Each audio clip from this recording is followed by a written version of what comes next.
My name is Rocky to my mates. I'm talking to Chris Parker here, who I consider a very good friend of mine.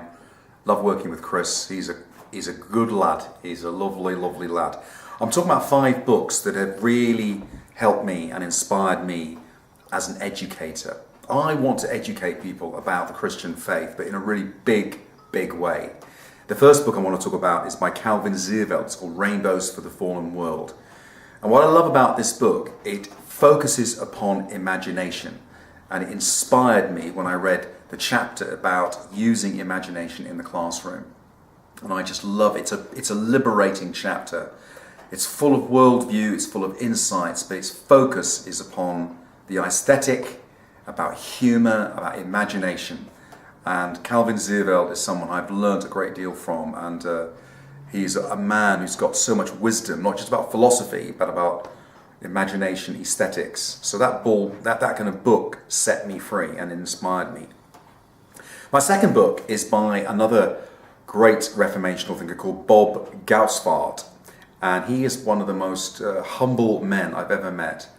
And he's a professor of economics. He was a professor of economics at the Free University of Amsterdam, and he wrote a book called Capitalism and Progress.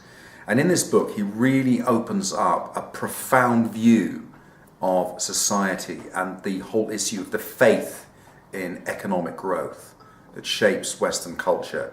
He talks about capitalism, he talks about socialism, but he talks about idolatry. And his chapter on the Enlightenment is second to none. His stuff on the Enlightenment, on Voltaire, on Rousseau is brilliant, and I absolutely loved that book. It's one of the very few books I've read more than once. So, Capitalism and Progress by Bob Goudsvaart. The third book I'd like to talk about is a book by a man called Roy Clauser, and it's a book called The Myth of Religious Neutrality. And in this book, he really comprehensively shows how maths, physics, psychology, and something else I've forgotten.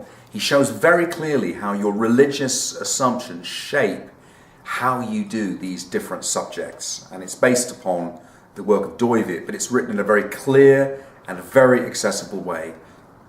Absolutely superb primer on philosophy. It was particularly his chapter on maths that when I read it years ago, I just thought, this is gold. This is absolutely a gold mine of insight. And I would really recommend Roy Clauser's work to you.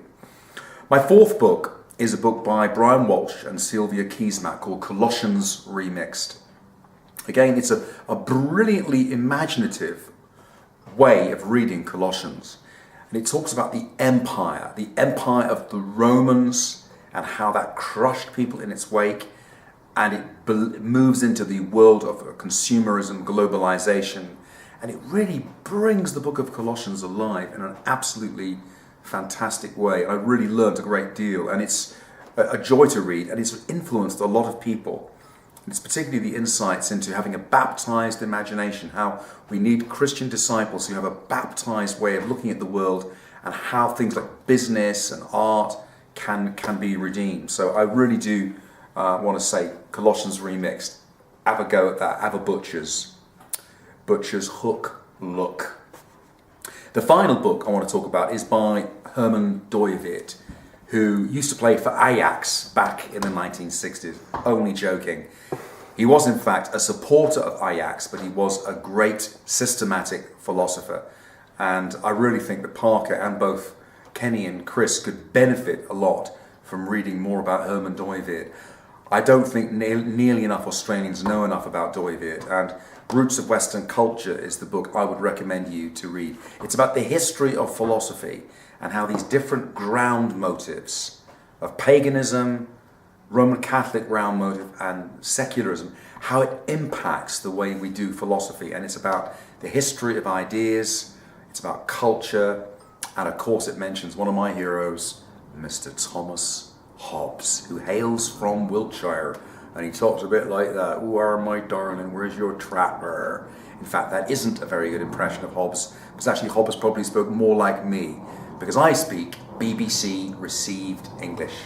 This is where Kenny and Chris admire me, look up to me, because I have a pucker English accent, whereas they can barely speak the language.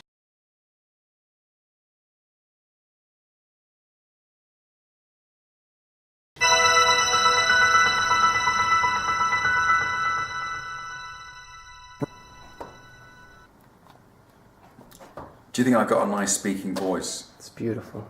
You're not just saying that. No, I mean, it goes with your face. A red face. Beautiful face I've got for atrial fibrillation. I can't help it, mate. beautiful face for video. Yeah. No, I'm a bit of an ugly sog. Actually, you're good face for radio, maybe. Oh no, cheeky monk.